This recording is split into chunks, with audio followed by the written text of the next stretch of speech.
Hi, this is Jane Mann, and today we're going to be using the lift on a lifting program.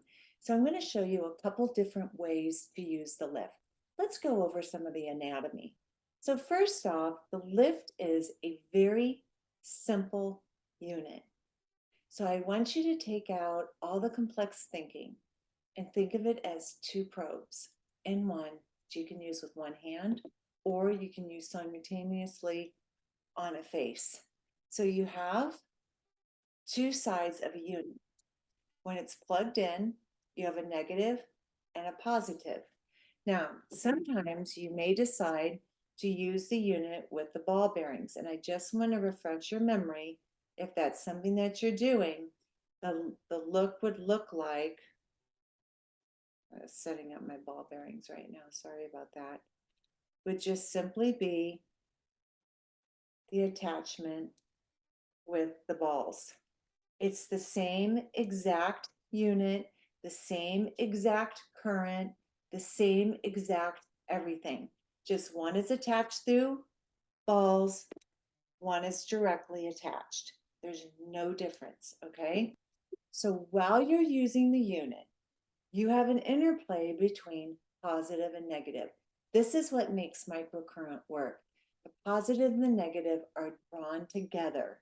You have a hydroxyl, which is a negative, and a hydrogen, which is a positive, and they're drawn together very, very similar to like the magnetic pull that you have on the attachment. So think of, see how this like connects? That's exactly what the positive and negative are doing. They are connecting to one another to create a change in the dynamic of the cell. And this can be through an action potential and a sodium potassium exchange. This can be through a minute muscular contraction that that kind of keys into the body. It needs to make more ATP. So when you're using the unit on a lift program, I really like to hold. How is it different than holding two probes? It's not. It's just that now you have the two probes in one hand. So you can start out kind of coming up slow. I like to crosshatch. So I would go 1, 2, 3, 4, 5, 6, 7, 8, and hold. 2, 3, 4, 5, 6, 7, 8. So it's kind of like, think of a metronome. 1, 2, 3, 4. It's kind of a whole note, right? So I love to hold in different areas, and then I love to crosshatch. So I kind of can grip that sternocleidomastoid and the scalenes. Then I can kind of move it over. And each time I'm kind of targeting everything. And even as I move up, do you see how these two sets can play in? So you've got a negative and a positive, a negative and a positive. So in these, right now, there's a negative and a positive. So we're holding it like this, or we're holding it like this. And there's nothing different than if you had two probes on the side of the face holding it along the jawline. But this unit is so easy to maneuver. I call these the thumbs, and I always love having the thumbs in because I'll hold and then I angle. And why do I do that? Because the way that we set this up is these are electrodes, but it's not one long electrode that amortizes the current. Here we have very specific notches where the current is the strongest, and it's kind of parlayed out between these 10 electrodes. But when we just focus on one, more power comes to just the one set.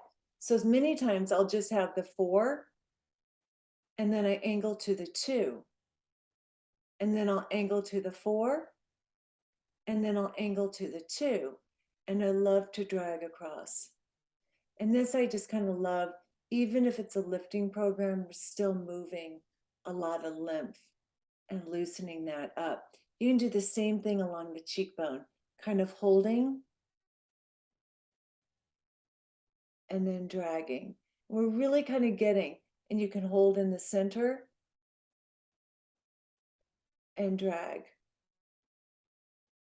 Hold in the center and drag. And then you can also hit the kind of the pressure points. And now we've got the positive and negative going back and forth along the frontalis, and we can go into the scalp. We can even, just in this thing, look how we're like right at the hairline. And then I can angle down, pulling up, going down in the scalp, and then all the way. This is one of the most versatile tools that you can work with. There's no right or wrong, regardless of what program you're using. So when you're using a lift program, use it very similar how you would use your probes or your gloves lifting the face. I hope this helped. Check out my YouTube channel for more lift tips and tricks using the lift.